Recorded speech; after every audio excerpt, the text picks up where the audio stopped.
Should Kevin? Can I scoot here and have one more? Oh, that's right. Yeah, if nobody comes, get Kevin up here so he'll have a mic.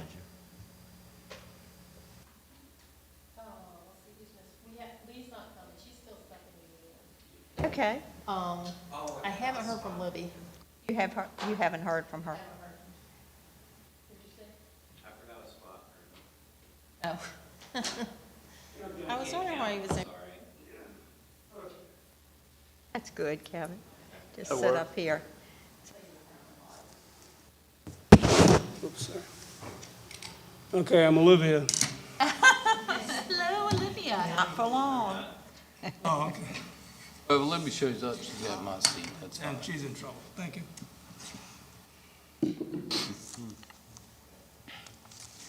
Okay, so we can go ahead and get started, I think. So I guess tonight the work session is about 3 different items that we're going to discuss, Wiley, and I'm thinking you're probably going to want to. Well, yeah, I mean, The you'll first listen one, to me run my mouth a little bit. Yeah, and But kind yeah, of fill us in. There is a fourth thing we want to just make you aware of too, and it has to do with side and rear yards, but I'll get to that. Okay, so the first one, amendment to Article 11.3 of the zoning ordinance regarding dissolution of the Architectural Review Board, that would be the first? Yes, and, you know, this one is a directive from city council, really just wanting the planning commission's input on whether there needs to, first of all, whether there needs to be any change to this particular section. Obviously, if the planning commission chooses, then that would be the same as basically initiating an amendment to move forward, beginning at the July Planning Commission meeting and going to the August, assuming everything continues to flow smoothly, going to the August city council meeting. And I mean, I think I could sum it up by basically saying where the board is referenced throughout this whole document, with the exception of like 11.3-3, you've got the Board of Architectural Review, that whole part would be stricken entirely. But we would, instead of talking about the board, we would say zoning administrator. So essentially, you're right. It would be the dissolution of the Architectural Review Board and everything would become a administrative thing. Now, Dannon, Mr. O'Connell, has been working most closely with the ARB.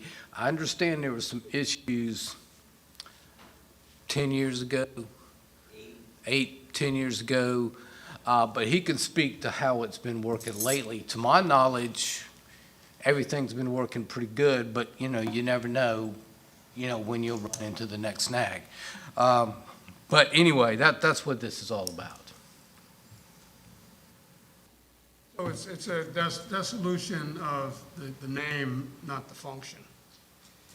Yeah, we would still have architectural review. It would be done through the auspices of the zoning administrator instead of the board.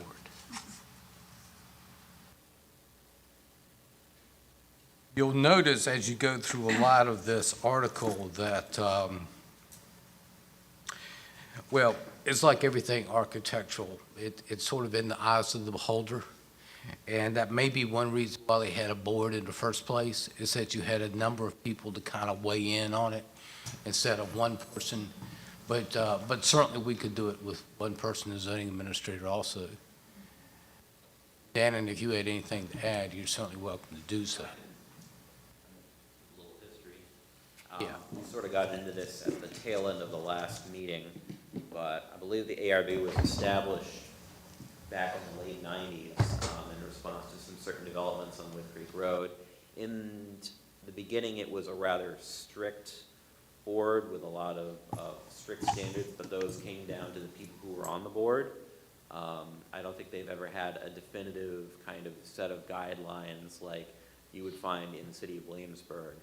They have a few page document that outlined some very general guidelines, which basically say use more neutral colors, natural materials, nothing too unsightly or bizarre. And we have a couple of color swatches of mostly earth tones, browns and beiges and blues and greens, that are recommended colors. But I have been responsible for the Architectural Review Board for the past 3 years. I can tell you they have not been particularly contentious meetings. The one contentious thing that has happened since I've been here was Pelican snowballs on With Creek Road. We had to bargain them down from a brighter shade of blue and pink into the current shades that are out there right now. And the last meeting we had was on TJ's Sports Bar, which was passed without comment, and that's a nice big orange stucco building. So you can tell their standards are not particularly egregious or high. They did have a contention with City Council based on one development back in 2012, in which Council overruled them, but for the past 2 years, they've been pretty mellow. We really haven't had that many meetings at all. We've been passing a lot of things administratively based on prior practice. So the last meeting we've had was at least a year ago for TJ's. But if anyone has any questions on them. Yes, I do. So basically, when we talk about the administration, it's going to fall to the professionals in the city, correct? To Yes. make sure, and if we have zoning, then those zoning rules could be specified in the permit as to style and colors and stuff like that. We already do the zoning stuff ourselves. This is basically a question of aesthetics and certain building materials. Right. And that would be passed to the city manager, who is our official zoning administrator. So it would be his call, and he would have to defer to us if he wanted to. Right, I understand the process. Are we abolishing this section then, and are replacing it with something that says what we're replacing it with? No, as Wally said, all of the requirements would stay here, and we would basically just pass the duties from the board onto the zoning administrator. So no more architectural person or legal lawyer? Correct. Okay, so is that section taken out then? It's not on the copy that you've got. We would show, if the planning commission wishes to move forward with this, we would show it at the next meeting, all the changes that would be. All right, good. We've already been working on it, but yes. Understood this, I just want to see how we're changing it and Sure. everything else. Thanks, Dan. Wally, I have a question. For the work session today, are we making a decision today to proceed with moving to a public hearing? Or are we going to have a public hearing regardless? Not regardless. If the planning commission decides that, as part of this meeting, if the planning commission makes a judgment that what we have on the books is satisfactory, it will not move forward. I do think, since a letter was generated from the mayor to the chairwoman, that we would probably respond in like manner for a letter just saying, find any reason to change it. Now, if the planning commission does feel there needs to be a change, that's when we'd go through the public hearing beginning in July, and we would have a revised text for you to look at, and we'd begin that process. We'll add one more thing, which I just remembered, and that might add a little bit of context to this question. And this is not really a case of us trying to disband some kind of troublesome board, but rather, I think it's been brought up internally, at least in the last year or two, we've been having some trouble with filling positions on certain boards and commissions. We haven't been getting a lot of applicants for positions like yours, so this may be a question of trying to eliminate a more superfluous position and kind of freeing up some of the people who would apply for that in order to serve on other commissions like the BZA or the Planning Commission. As of right now, we only have 2 official members of the Architectural Review Board. We've had 3 people who have resigned or retired within the past year or so, and we haven't replaced them pending decision on whether or not we're going to keep the board. I'm not sure we have people that are recommended for 3. I think there's been 1 or 2 that have been recommended, but the city, yeah. But the city council, I think Dana makes a very good point, that, is the elimination of 1 board, but an important one. I mean, I'm not trying to diminish their importance. Okay. But we are having some problems with people volunteering to take positions, so factor in that as you will. One thing I thought about, and I may be wrong on this, but I guess I thought about what are the arguments to keep it and what are the arguments not to keep. One thing I thought about, if this is done administratively, possibly they would have more of an insight into the total view of the project that's being considered, whereas I wonder how much, and I'm not familiar enough to know how much information, I guess they're provided by the city, the information, but I just don't know, are they given as much information as what the administration would have? We You would try to. probably have roughly the same information. What we ask for is obviously an application, always have an application. But we have pictures of what it's going to look like, whether it's an artist rendition or how big facade's going to be. I think we've had some cases where we've had actual photographs that have indicated what the facade's going to look like. So, Yeah, the application process is kind of open-ended. Officially, you just need to submit the application, and basically, whatever you can provide, the more you can, the better, since it was a judgment call for the board. So we've got aerials, pictures of the site, renderings of what the site is going to look like, from, artistic sketches to actual straight-up modeled site plans.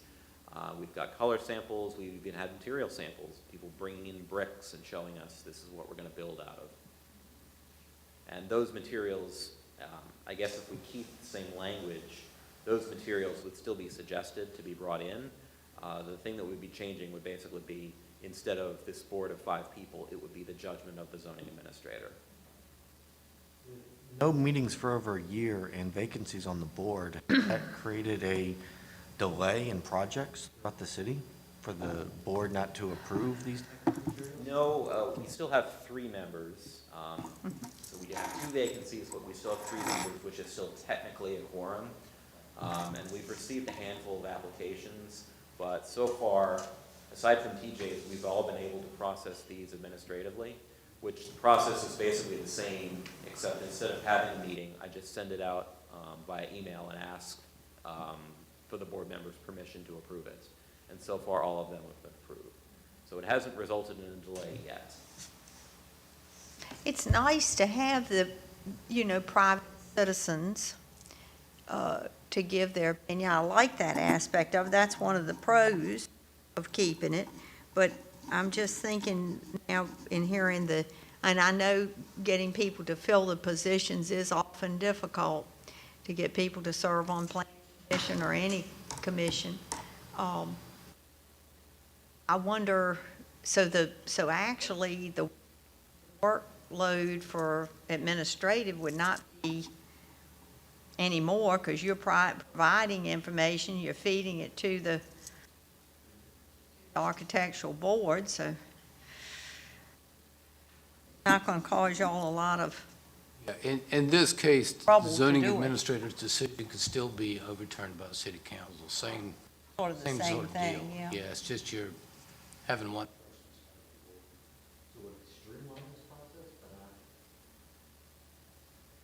In the sense that we wouldn't have any public meetings, yes, technically. But a lot of times we accomplish the meetings by email anyway, so. Not saying that would always be the case. I'd like to just, my opinion on this is that I think that there is a substantial benefit to having an independent board that doesn't have to answer to the city as an employer. perhaps because you are on the city staff, that may, if not inhibit, possibility of inhibiting, or perhaps having the appearance of possibly having a dissenting opinion is what you're feeling the city may go. I think that it's really nice to have an independent board to look at all of these. And I hate to eliminate a board for a lack of applicants. It would be nice to be able to generate some more applicants and have a board that's on standby and is ready to go if there's a large development that comes, next Walmart application or something like that. I think it would be very nice to have a board with an architect, with the professional expertise and the insights, especially of having an architect, that would be missing otherwise. And also, when I did look through all of the ARB minutes for the last several years, and there weren't very many minutes. They haven't met very often, but I did read through the Pelican Snowballs, and I think that was a contribution to the ARB, because I think it's still a vibrant building, and I think that their intent is still there, but it's not garish. And even though it was a compromise, I think that ended up being of a benefit to the city to have their input.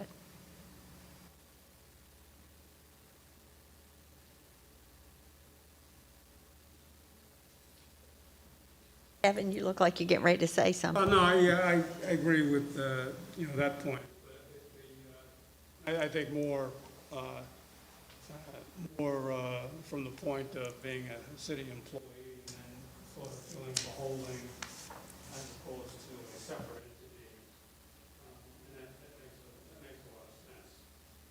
But then on the other hand,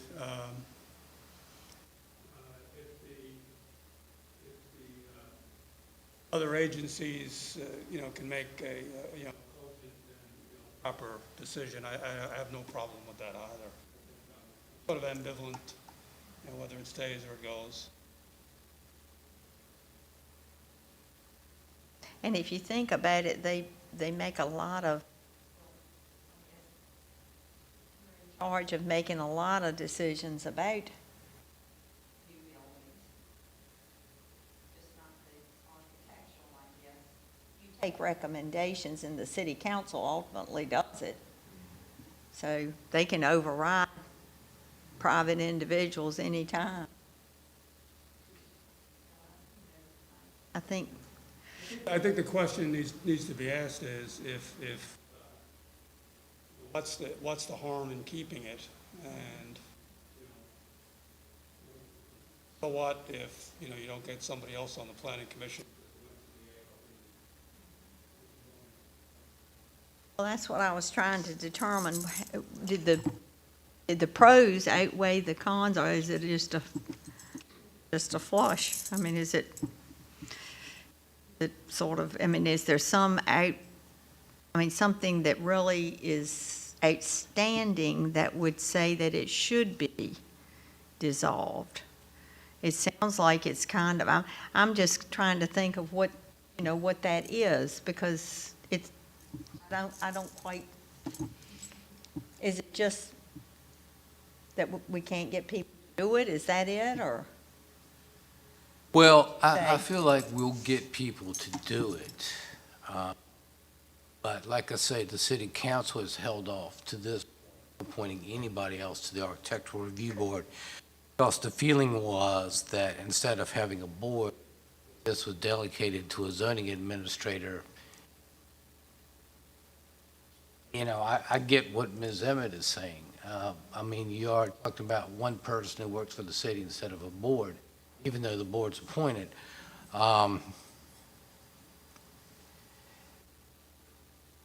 If I had to come up with one reason why this is going on, I know that was a problem 8 years ago.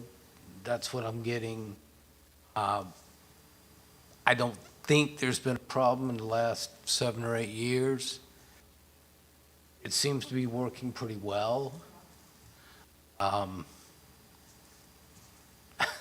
mean, it's kind of a judgment call I on the just part of the can't planning think of commission. any reason at to that get point. rid of it. I guess I'm just, I've You're tried to answering your think own of question, something, yeah. but I can't think of any reason to get rid of it. I mean, if I could know a good reason to get rid of it, I would say, well, yeah, let's throw it out, but I can't quite wrap It's myself. not there's no compelling reason. No, it's no compelling reason that would, What I'm hearing is the most compelling reasons, or is there's minimal interest and little guidelines for the committee. The city can provide more guidelines. I think it's another avenue for citizens to be involved in their community and local government. Other than the fact that we have, we would no longer have a board, we still have the requirements for architectural standards in this city. So That's correct. just the fact that it's administrated and that you guys get all the plans, the basic materials they're going to use, the colors and everything else, it's almost like a decision, is this the right shade of tan? Well, tan could be anything. And I've been in architectural review boards where they said you have to be within one shade. Well, God knows what one shade means. So in some respects, this is all going to be here. It's just going to be who says yes or no to the application. That's correct. it's taken the citizens' opinions, I guess, out of it. Like us, we make recommendations to city council, and they certainly have the final say. And in this case, we're taking, it's taking the private individual citizen out of it. And it seems like it's not as big a participation. Seems like it's, not I guess that would be something that would be the biggest thing maybe against it, the participation element. Maybe it's not as, it would be nice if it was more. I would say that would make me feel probably better about being able to say that's a really strong participation, but the elements would still be there. I don't know. I would rather see the board merge with another board than dissolve altogether. Question is, how, this architectural review board happens prior to building. The BZA occurs afterwards if there's a problem and you need to resolve it. Would this be something that a appeal to go before the BZA if something the customer and the city don't agree on? Well, the remedy in the ordinance is to go to city council for a final judgment. If there is a disagreement with the board or with the zoning administrator, depending on how we do this, the recourse would be to city council. To city council? Yes. Okay. Just two other things, if I might. If we choose to keep it the same and send the city council a letter, it is possible that if city council feels strongly enough, they will initiate an amendment that will go through that way. So it's not, if the city council, for some reason, feels like this needs to be changed, they can initiate. They have not done so at this point. They wanted the planning commission. That's where we are. Likewise, if we run into a problem with getting people for the board, if we do, then, I think it will behoove us to make some sort of a change. But I'm not aware that we've reached that point yet. Yeah, that would be, well, I don't know how, anybody kind of like to say how they feel, because you have to give some directive. I think I've said my piece. I don't think it should be dissolved. I think that, I think it's of a benefit to the city to have it in place. And if council has held off on filling positions, to wait for this decision. They may have some in the queue, so they may be able to at least fill some of them, and I don't know, I just think that as far as the aesthetic of the city, I think that we owe it to the citizens. I kind of feel the same way. I don't feel like I don't see where it's justified to do away with it.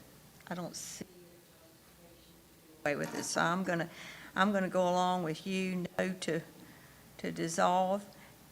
Back down on y'all's end, how do y'all feel? Based upon what I've heard in the past, talking to council members and stuff like that, this has been in the kind of talking stage for a while. And I have no problems. I would like to see what the final rewrite, say in July, looks like. Because you have the same amount of data, whether it's through the city or the independent people. And it's, other than the architect, it's more or less someone's opinion, which may or may not be right either. So I kind of look at it like this. If we did away with it and gave it to administrator, you'd probably get the same result, and you wouldn't have this architectural review board, which evidently doesn't meet a lot. So I can go either way, but I think I lean more towards phasing it into an administrative position. And I think these gentlemen here, at least right now, are extremely qualified to make those decisions. It'd be different if we didn't have people that I didn't think could make that decision. That can happen here in a Yes, heartbeat? yes, it really is a, who's in charge at the moment. All right, so that's, you're kind of on the fence either way, and you're leaning more into phasing it into administrative. Yes, ma'am. All right, and Kevin? Yeah, based on what I've heard tonight, and, you know, all good comments, I think we should keep it as it is. Just keep as is. And how about you? After reviewing everything and hearing that it's not really streamline the process, going to an administrator versus having a board, I feel that keeping the board as is important. If you can't fill the vacancies, maybe merging it with another board, I think would be more beneficial and have more buy-in from the community than getting it to one city employee. All right, good point. I know our city employees are already grossly overworked in a lot of areas. All right, so that's keeping it as is, but possibly at some point in time, maybe merging it with another, If the needs arise. if it arises, yeah, merging another, okay. I think that's a better option than dissolving it entirely. Entirely, okay. Well, then, we kind of, we're lacking some people, but we all kind of, I think we have no real strong feeling away with it, even though we certainly have one person that said they could go either way. Everyone else seems to say right now, keep it as it is.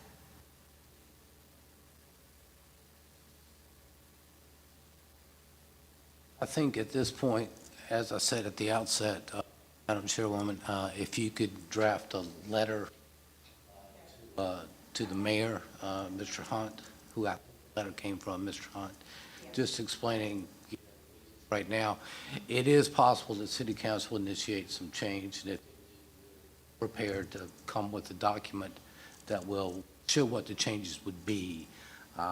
Basically, everywhere the board's mentioned, it becomes a zoning administrator, and we eliminate some sections that have to do with the board. Just conveying our thoughts at that tonight. We will say that our consensus sort of intact at this time. All right, I can do that. Okay, so I guess we finished with one. Y'all ready to go on to two?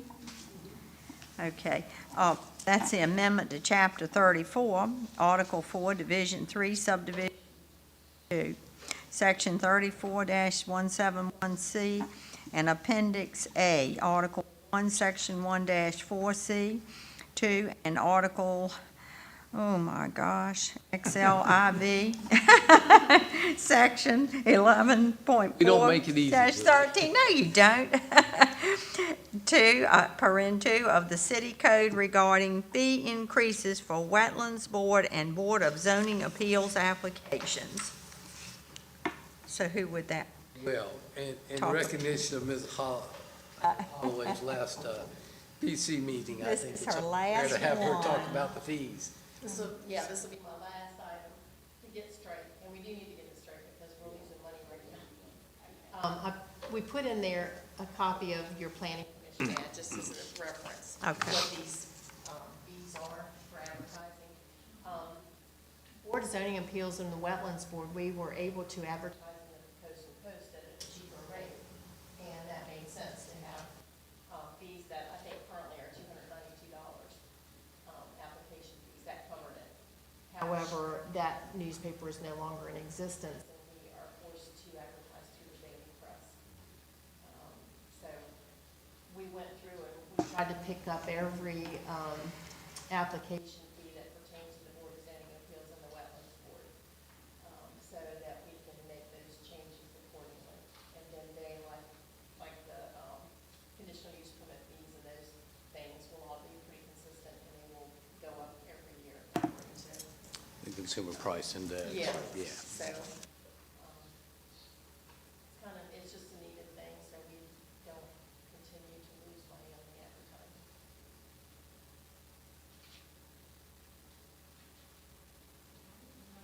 Thoughts on this one?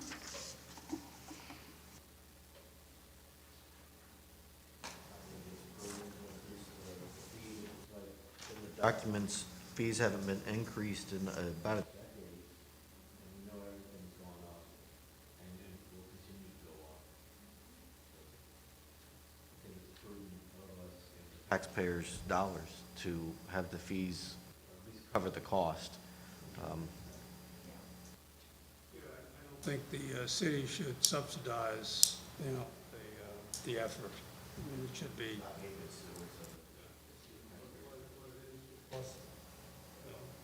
Cost of the applicant.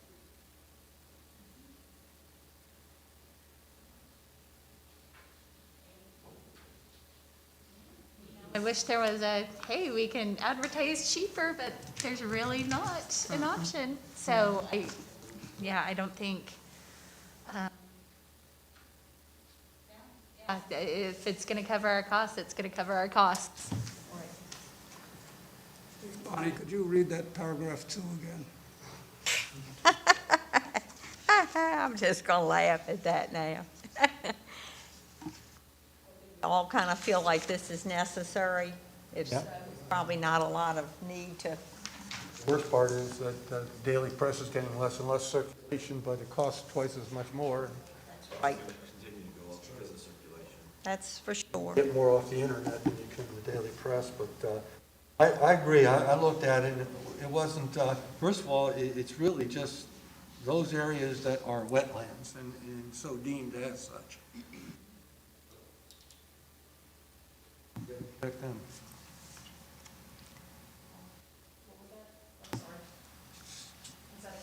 Karen said, well, could you repeat it? Oh, I'm sorry, I just said, yes, I agree, that, it only pertains to wetlands, but they need to be protected, and we need to be able to not charge or make the city pay for additional costs. Right, wetlands and variances and exceptions. So, yeah. All the ones that we were able to get by with advertising cheaper for the post. We're now having to just evolve into. We have this nice electronic sign out here. Well, I think on that one, it's pretty easy. We all kind of feel that it's necessary. That one will,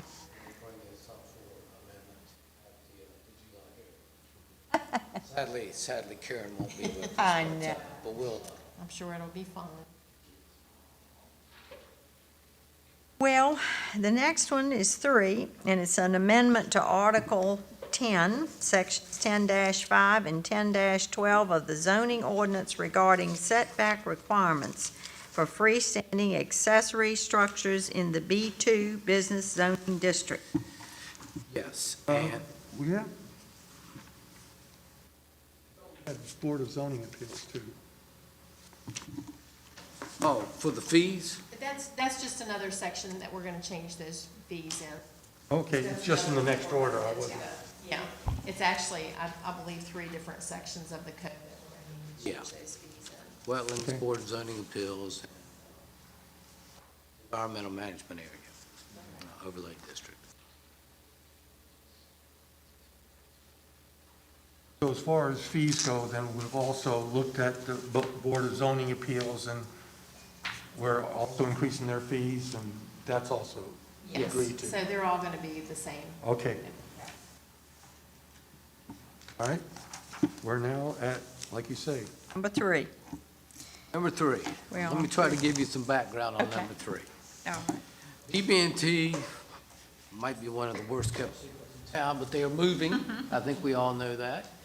They want to maintain a location in Poquoson, which is great. They found an area in the shopping center off Wood Creek Road. It's actually cut into 2 parcels.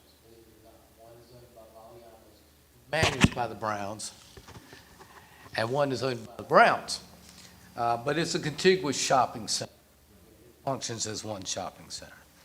Okay. So BB&T is going to relocate, and they're going to have a walk-up ATM at that location in the shopping center.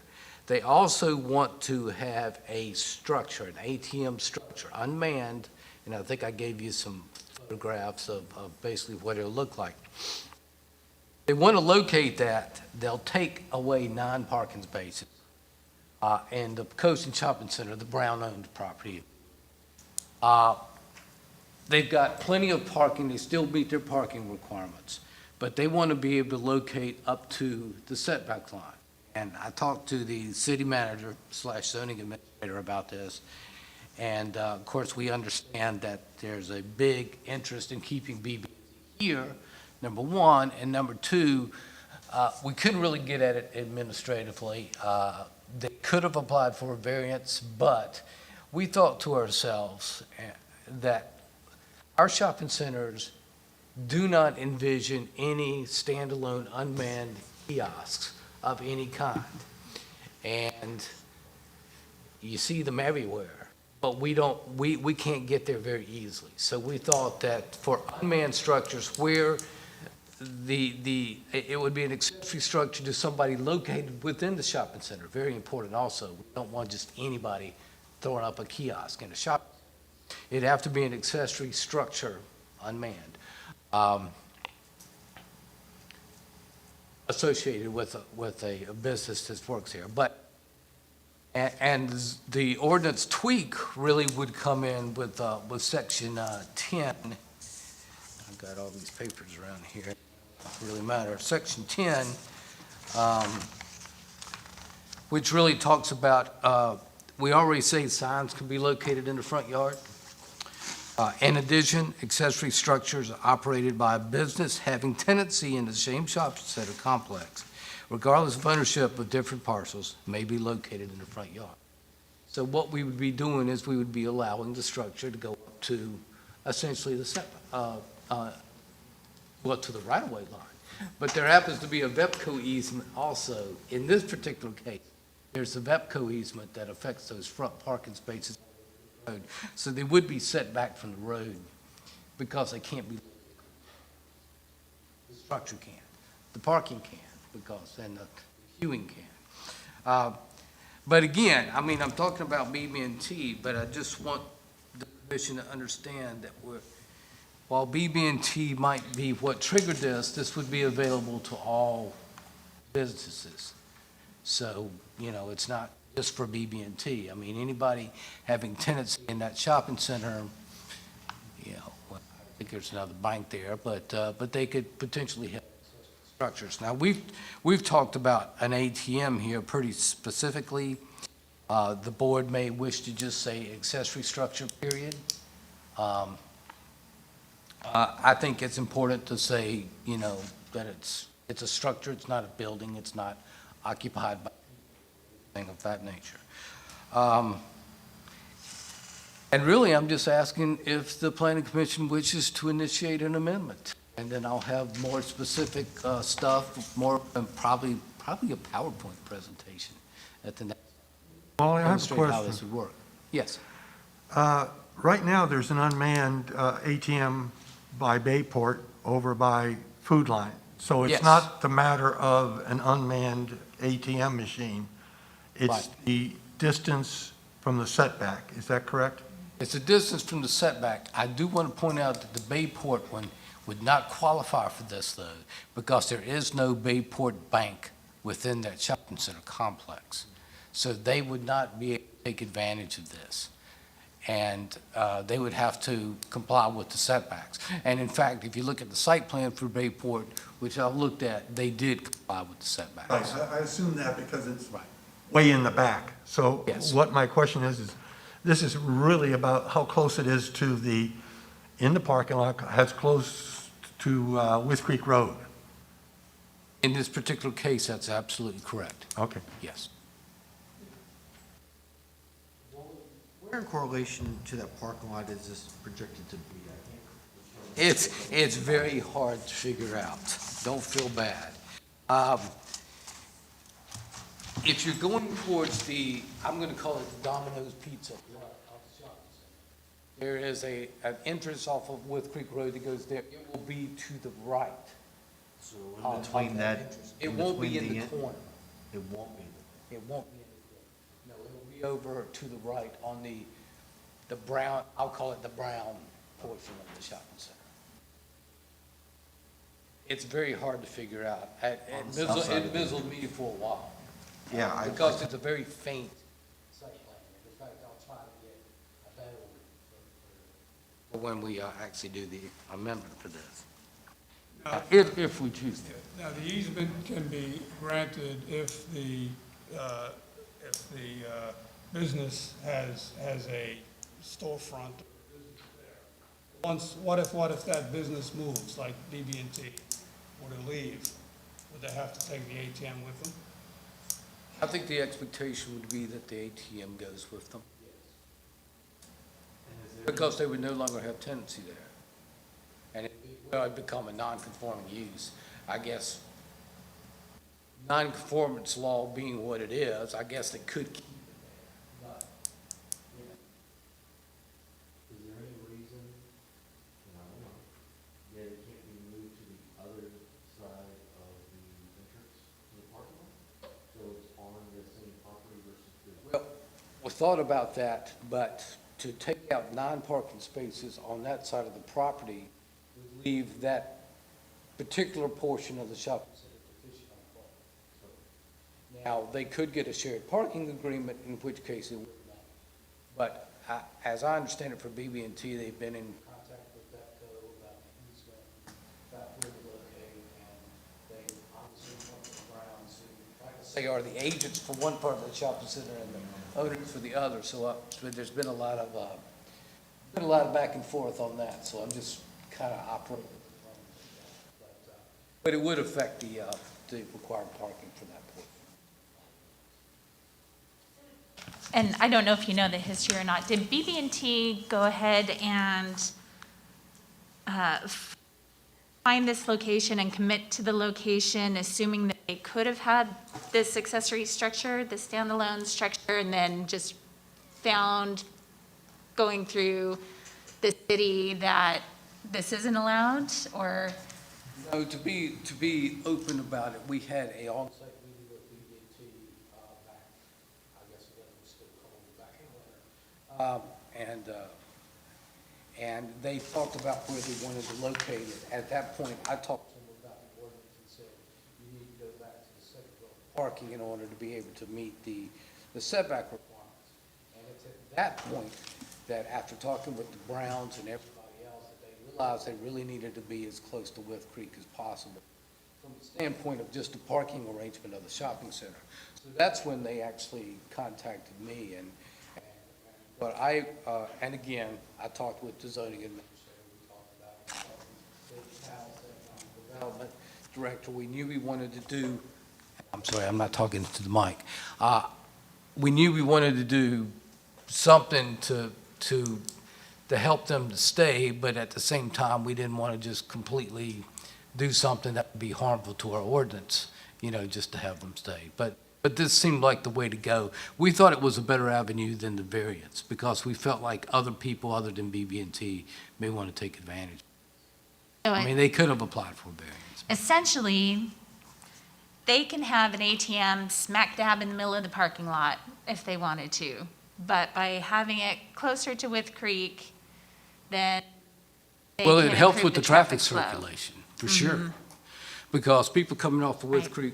Wythe Creek Road, as they take that turn, they'll be able to come around and queue up for that ATM, and then they can go out without really penetrating the interior part of the parking, which that would be messy if they did that.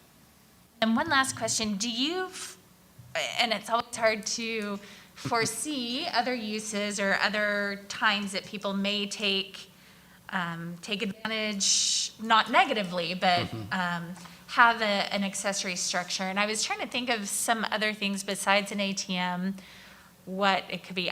I don't know, a drive-through coffee, but that would be manned, so that wouldn't count, Coffee would right? be What would be some manned. other structures? Although not necessarily. I mean, I guess up in Oregon where there's a coffee shop on every corner, I guess some of them might be unmanned. There used to be photomats back in the old days of, traditional old-style photography, I guess, which has gone the way of the dinosaur. But there used to be photomats everywhere, and that would be a place. But again, it's got to be tied to the location of a tenant in the shopping center. So, if there was a camera shop that operated a photomat back in the old days, that might be an example. But I'm kind of hard pressed to think of something right off the top of my head. But That's something like a coffee kiosk, maybe a future. possibly, or sometimes there's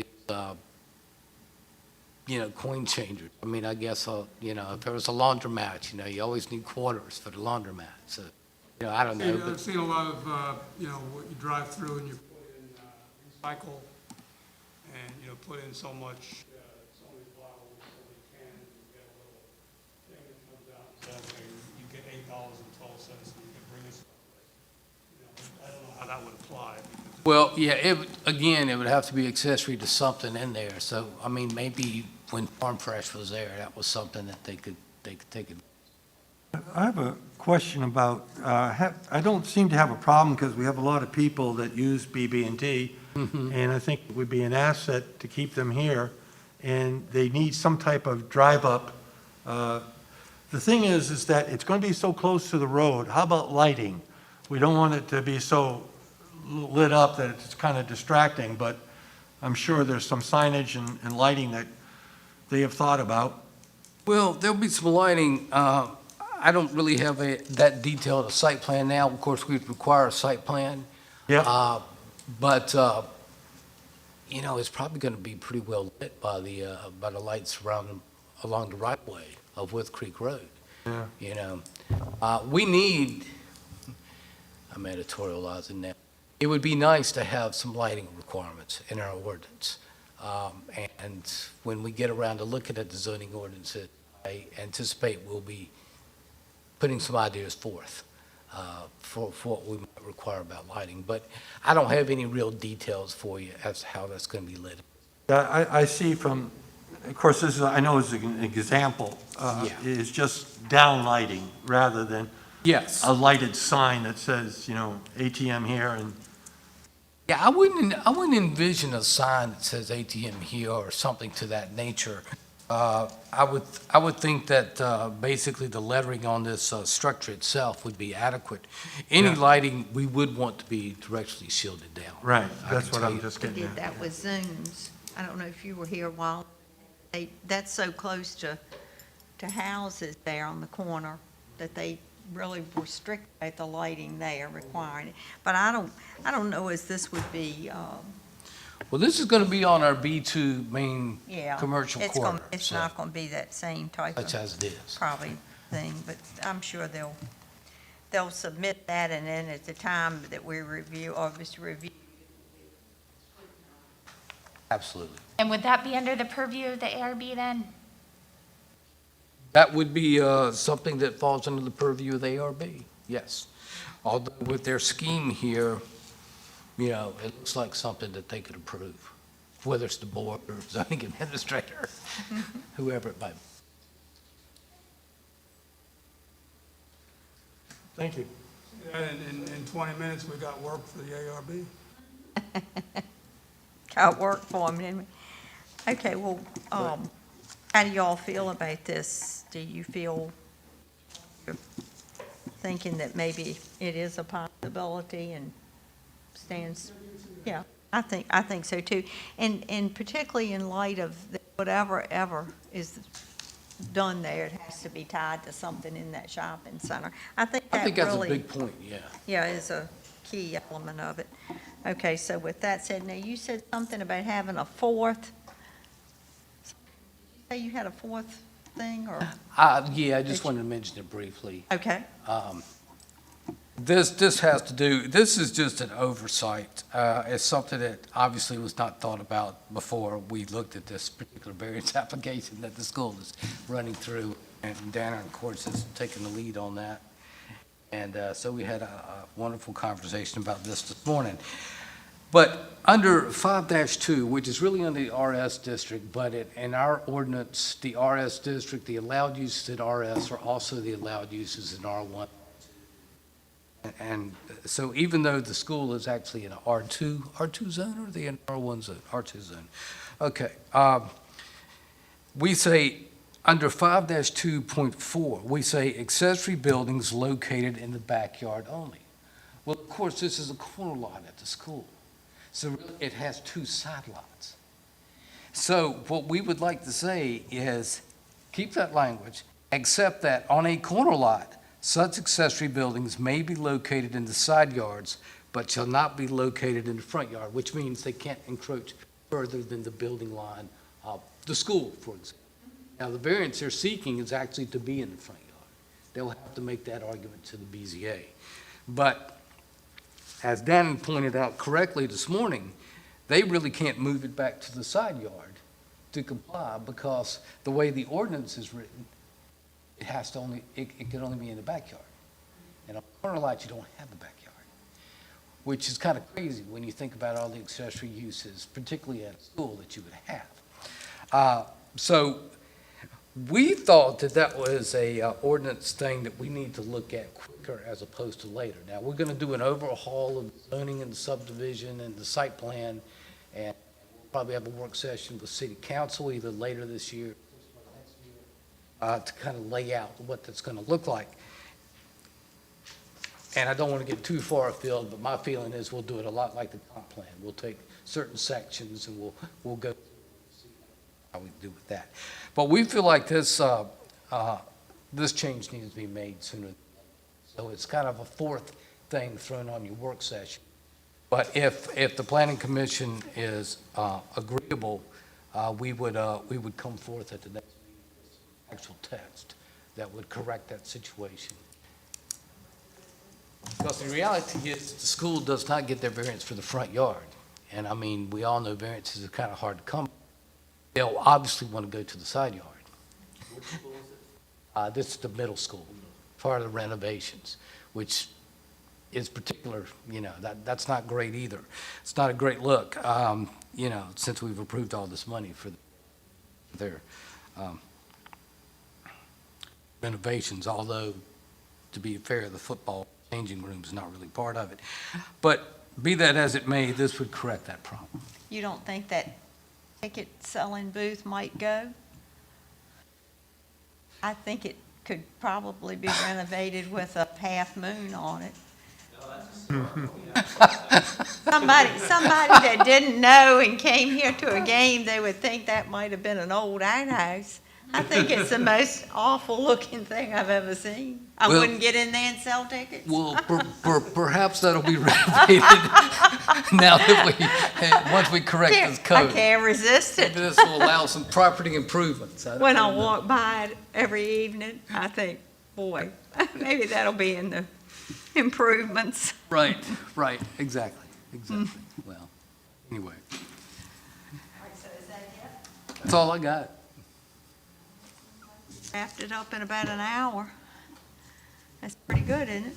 We did real good. Yeah. Anybody have anything else they wanted to say about anything? We're done. Great. Healthy. I would like to thank Karen for her many years of service to the city and to the board and commission and all the insight that she does in correspondence on the back end. Citizens never see. Gonna miss you, Karen. We are really gonna miss you. I'm gonna miss seeing you I on tried that. to talk her out of it.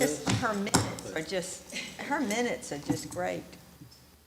Amazing. You do a great job. But so what are you gonna do? Travel around and just enjoy Well, yourself? traveling is more available, I guess. Just when you can, you're Yeah, gonna. exactly. I got an architectural review board opening for her. Oh, she could do that. I don't think she's ready for that yet, but. You just had, see, you Yeah, I can't think I'll tell. make the break first, and then we'll see what happens later. Oh, we sure will miss you. So you will not be with us in July? No, June 30th is my last day. Wow. We're trying to work her between now and then. But on a related note, we do have an ad in the paper for Karen's position, and we're going to close it off the 19th, this Friday, and we'll see what we get. We've got reason to believe that 2 people, qualified people, are going to apply. I have no idea who else. They haven't supplied me any applications. But so it'll be big shoes to fill, obviously. certainly will. Karen is not only good at what she does, but she has a lot of institutional knowledge that's going to walk out the door. Well, she so. filled big shoes that Yes. Debbie left, and she's filled them very adequately. Yes, oh yes. Carried right on, so that was a feat in itself, wasn't it? Yes, it was. It's kind I of, did call her a few times. well, that's okay. You've done well. You've done very well, because I tell you, that was a hard position to fill. Debbie did such a wonderful job, and now Karen has done, so we just hope and pray we get somebody that will do just as well. I think given time they will, but, there'll be another But Karen. we sure so. wish you the best, and we will miss you. Just one more comment, that I went and took the State Planning Commission course, and the first part of it was done pre-coronavirus, and the second one I took online, and they had it set up for it, and I am now certifiable, whatever that is. That's good. Good job. It's a good course. It is. You learn quite a bit, not only about the legal stuff, but also what makes, a lot of it doesn't apply to us because it's either farm or huge city. But what does apply to is the way and the methods that they use. So, yeah, you might fall asleep during one of the sessions, but the rest of them are pretty good. And it was in Harrisonburg, too. It was a nice drive back out. I had two daughters that graduated from JMU, so I couldn't find my way around. It's been so long. The place has grown. All right, well, that's good. Thank you. We'll see you at the meeting. Thank you.